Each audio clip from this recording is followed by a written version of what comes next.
अली एक सीधा साधा शर्मीला सा लड़का था। उसकी दुनिया बहुत छोटी थी, किताबें, छोटी छोटी खुशियां और बड़े बड़े सपने। उसका दिल साफ था और चेहरा मासूम। आयशा उसके कॉलेज की सबसे खूबसूरत लड़की थी। उसकी मुस्कान ऐसी थी जैसे चांदनी रात में रोशनी बिखर जाए। जब अली ने पहली बार आयशा को देखा तो उसका दिल एक अनजाने जज्ब से भर गया। उसने कभी सोचा भी नहीं था कि उसकी दुनिया एक लड़की के आने से इतनी बदल जाएगी। लाइब्रेरी की एक शाम जब अली अकेला किताब पढ़ रहा था, आयशा ने आकर उससे मुस्कुराते हुए कहा, तुम हमेशा अकेले बैठे रहते हो, दोस्त नहीं बनोगे? अली पहले तो घबरा गया, फिर धीरे से मुस्कुरे। ये एक छोटी सी मुलाकात थी जो धीरे धीरे गहरी दोस्ती में बदल गई। दोस्ती से मोहब्बत। दोनों घंटों घंटों बातें करते। अली अपने सपने बताता और आयशा अपने अरमान।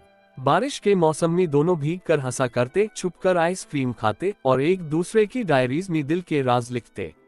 धीरे धीरे वो दोस्ती मोहब्बत में बदल गई। अली को लगा कि अब उसकी जिंदगी पूरी है। उसके ख्वाब सिर्फ आयशा से शुरू होते और आयशा पर हाय खत्म होते। आयशा भी अली के बिना अधूरी थी। उसकी हर मुस्कान अली के नाम थी। किस्मत का साया। लेकिन मोहब्बत जितनी खूबसूरत होती है उतनी हाय नखरा भी करती है। आयशा के घरवाले बहुत सख्त थे। उनके नजदीक शादी सिर्फ खानदान की मर्जी से होती है। मोहब्बत उनके लिए एक गुनाह था। एक दिन आयशा आंसुओं भरी आंखों के साथ अली के पास आए। उसकी आवाज कांपते हुए बोली, अली, मेरे घरवाले ने फैसला कर लिया है। मेरी शादी उस जगह होगी जहां मेरा दिल हाय नहीं है। मैं उन्हें माना नहीं पा रही। अली के लिए ये सुनना आसान नहीं था। उसने आयशा का हाथ पकड़कर कहा, तुम बस एक बार कह दो कि तुम मुझे छोड़ना नहीं चाहती, मैं दुनिया से लड़ जाऊंगा। लेकिन आयशा की मजबूरी उसकी मोहब्बत से ज्यादा मजबूत थी। उसने आंसुओं के साथ कहा, अली, मैं तुमसे बेपन मोहब्बत करती हूँ, लेकिन अपने माँ बाप की इज्जत के खिलाफ नहीं जा सकती। शायद हमारी कहानी यहीं खत्म हो गई। शादी का दिन गुजर गए। शादी का दिन आ गया। अली के लिए ये दिन उसकी जिंदगी का सबसे भारी दिन था। दिल टूटा हुआ था, लेकिन फिर भी एक उम्मीद थी कि शायद आयशा आखिरी बार उससे मिलने आए। और ऐसा हाय हुआ। शाम के वक्त आयशा ने अली को एक पुराने बाग में बुलाया, वही बाग जहां दोनों की पहली मुलाकात हुई थी। उस वक्त आयशा शादी के जोमी थी, आंखों में आंसू और दिल में तूफान। उसने अली की तरफ देखा और रोती हुई बोली, अली, अगर मोहब्बत सिर्फ पाने का नाम होती तो शायद हमारी कहानी अधूरी ना रहती। मोहब्बत तो सिर्फ निभाने का नाम है, और मैं तुम्हें हमेशा अपने दिल में जिंदा रखूंगी। बस इतना वादा करो, तुम मुझे कभी बुरा नहीं कहोगे। अली के पास शब्दों की कमी थी।